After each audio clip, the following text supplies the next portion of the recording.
My name is Emily Carter. I'm 46 years old, and I've been married to my husband, Daniel, for 22 years.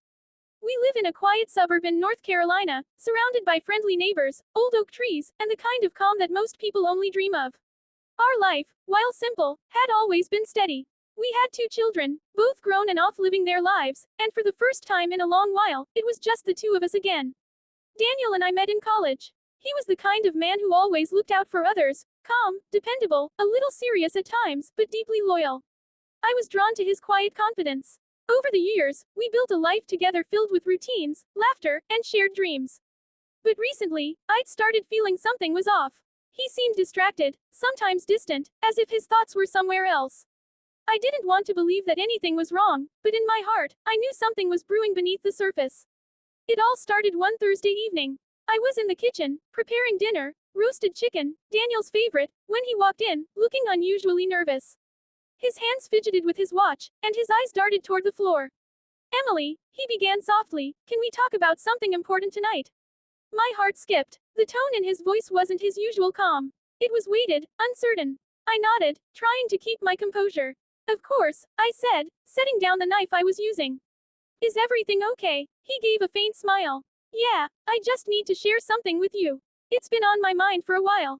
Dinner was quiet that night. He barely touched his food, and I barely tasted mine. Afterward, we sat in the living room, the glow from the lamp making the moment feel even heavier.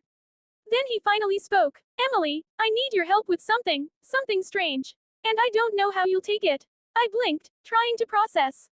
"Okay," I said slowly. "What kind of help?" He hesitated for a long time, his gaze fixed on the coffee table. Then he looked up and said, "I want you to help me fulfill one of my biggest regrets." It sounded strange, almost poetic, but the seriousness in his eyes told me it wasn't something light.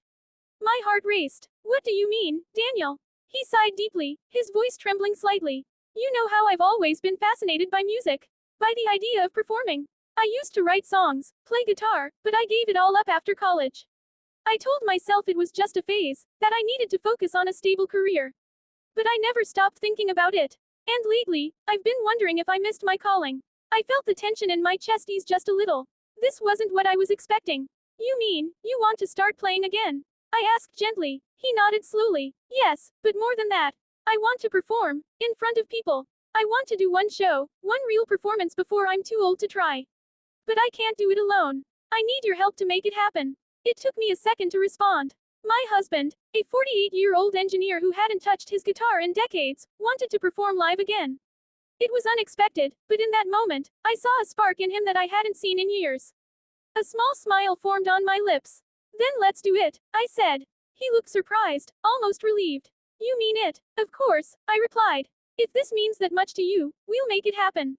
Over the next few days, our house transformed into a small studio. Daniel dusted off his old guitar case, the same one he used back in college. The strings were old, the wood slightly faded, but when he strummed that first note, something magical happened.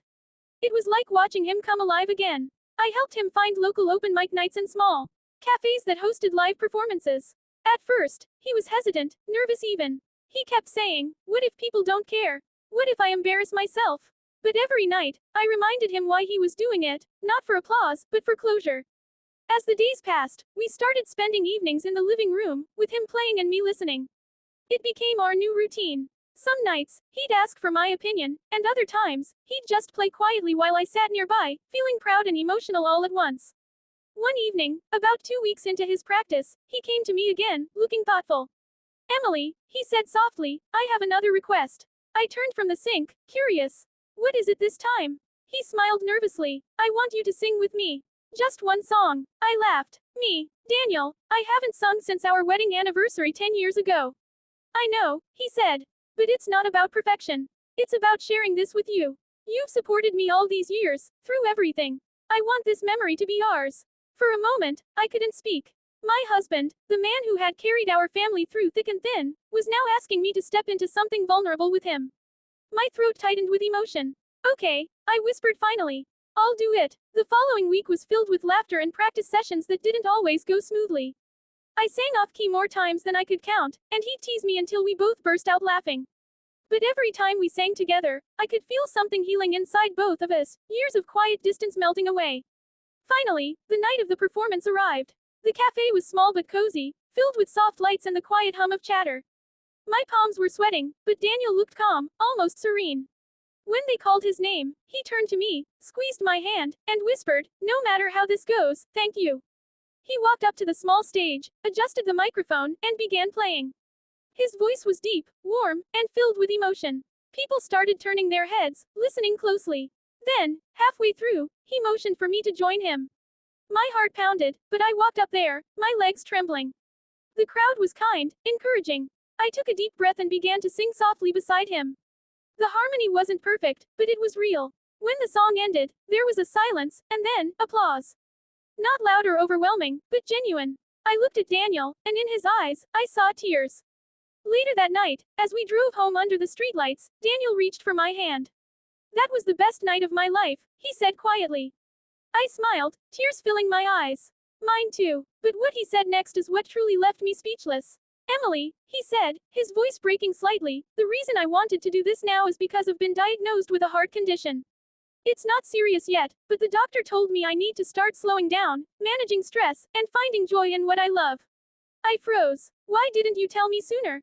"I didn't want to worry you," he whispered. But after hearing that, I realized life's too short to keep waiting for someday. I wanted to do something that reminded me what it means to be alive, and I wanted to share it with you. Tears streamed down my cheeks as I reached for his hand. "We'll get through this," I said, my voice shaking. Together. And we did. Over the next months, Daniel's health improved with treatment, and music became a part of our daily lives. We played together every evening, and sometimes, our neighbors would gather outside to listen. It became something bigger than just his dream, it became our story. That night, the one that started with a strange request, changed everything. It reminded me that, even in the quietest corners of marriage, love still has the power to surprise, to heal, and to remind us that life's best moments often come when we least expect them.